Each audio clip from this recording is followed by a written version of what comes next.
कहें कि राहुल गांधी और खड़गे में कौन पीएम होगा तो हम कहेंगे खड़गे जी बने। राहुल गांधी क्यों बनेगा भैया, वो ब्राह्मण है, जाने ब्राह्मण लोग बनाए राहुल को। हमारा नेता मायावती है, हमारे नेता खड़गे जी हैं। मैंने जहर नहीं उगला, क्यों, मायावती जी का बहुत सम्मान है, लेकिन उनकी पार्टी को सतीश मिश्रा चला रहे हैं, इस बात से किसको एतराज है।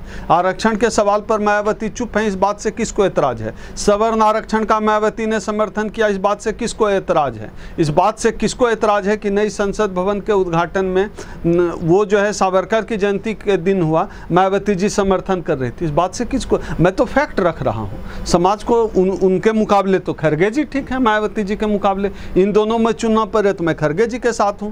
फिर मायावती राहुल में चुनना पड़े तो मैं मायावती जी के साथ हूं। राहुल गांधी नहीं चले, खड़गे चलेंगे, मायावती चलेंगे, राहुल गांधी नहीं चले। मेरे लिए तो नहीं चलेंगे, मैं सामाजिक कार्यकर्ता हूं, अम्बेडकरवादी आंदोलन का नेता हूं। हमारे लिए दलित प्रधानमंत्री इस देश में क्यों नहीं बना, दलित प्रधानमंत्री बनाना चाहिए।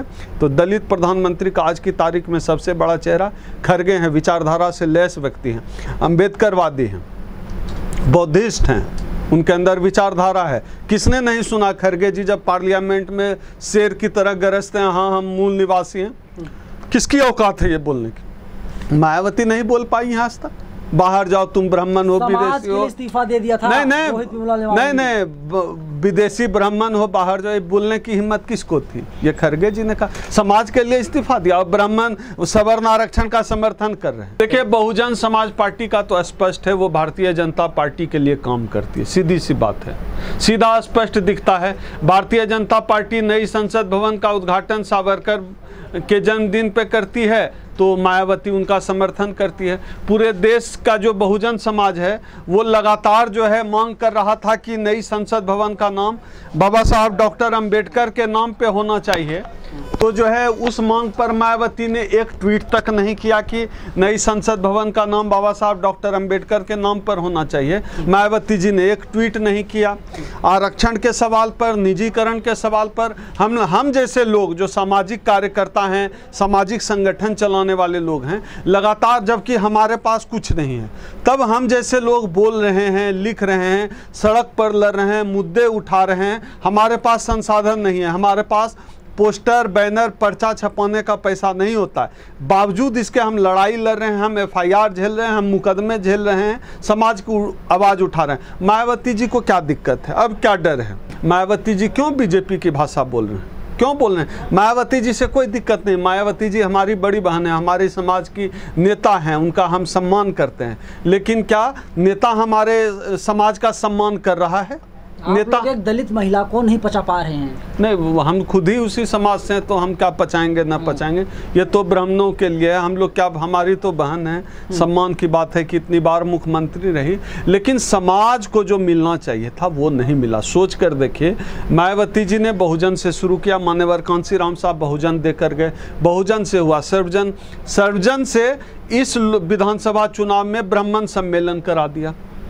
अब और क्या, कौन सी राजनीति है, चाहती क्या है, समाज के खिलाफ क्यों जा रही है, क्यों नहीं समाज का। आज भी मैं चैलेंज के साथ कह रहा हूँ, मायावती ऐलान कर दे आरक्षण निजीकरण के मामले पर सड़क पर उतर जाएंगे, इस सरकार को नानी याद आ जाएगी। मायावती में इतनी ताकत है, लेकिन क्या है कि वो बंधी हुई हैं।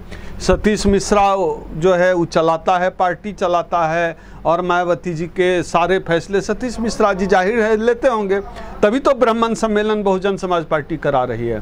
तो मायावती जी एक जो है वो कहते हैं समय पूरा हो गया, उनका राजनीतिक पॉलिटिकल डेथ हो चुका है, वो समाज की नेता नहीं है। समाज को नया नेता चाहिए और समय समय पर नेता आते रहते हैं, जाते रहते हैं। मायावती जी ने अच्छा काम किया किसी समय में, उस काम की वजह से उनका सम्मान है।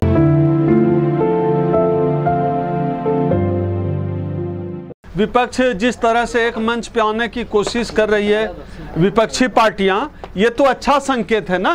विपक्षी पार्टियों को एक साथ आना चाहिए, क्योंकि देश की जनता उबी हुई है। देश की जनता को एक बढ़िया विकल्प की तलाश में है। अगर तमाम आपसी मतभेदों को भुलाकर खुद प्रधानमंत्री होने के दावेदारी छोड़कर अगर सचमुच विपक्ष की पार्टियां, विपक्ष के नेता चाहते हैं कि देश का भला हो, देश की राजनीति का भला हो, देश की जनता का भला हो, तो उनको चाहिए कि जो है वो एक मंच पे आ जाएं, और ये पहल हो रही है। बिहार तो वैसे भी राजनीतिक रूप से बहुत उर्वर रही है।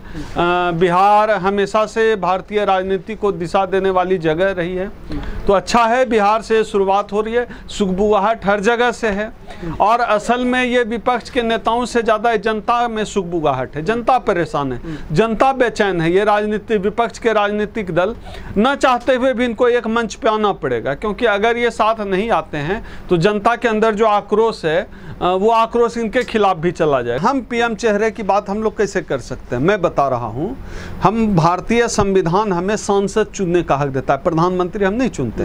हम जब लोकसभा चुनाव में वोट देने जाते हैं तो हम प्रधानमंत्री नहीं चुनते हैं। यहाँ जो है पार्लियामेंट्री डेमोक्रेसी, हम यहाँ पार्लियामेंट्रियन चुनते हैं। जो प्रेसिडेंशियल डेमोक्रेसी होती है जैसे अमेरिका, वहाँ राष्ट्रपति चुना जाता है। यहाँ हम सांसद चुनते हैं, सांसद मिलकर अपने बीच से कोई किसी सांसद को प्रधानमंत्री बना देते हैं। तो हम कैसे बता सकते हैं? तो बिना दूल्हे की बारात निकाल रहे हैं आप लोग। नहीं, हम कौन होते हैं निकालने वाले? हम राहुल लोग गांधी जा रहे हैं, उसमें जाएं राहुल गांधी को, राहुल गांधी जहां जाना हो जाए। हम मूल निवासी के पक्ष में, बाहर जाना न जाना वो अपना एजेंडा है। हम पक्ष में है कि इस देश में दलित प्रधानमंत्री होना चाहिए, और दलित प्रधानमंत्री होने का सबसे विद्वान, अंबेडकरवादी, बौद्धिस्ट मुझे लगता है खरगे जी हैं। मायावती जी ब्राह्मणों के चंगुल में है आजकल। मायावती जी अंबेडकराइट तो कौन? मायावती जी की उम्र नहीं हुई है क्या? उम्र क्या करना है?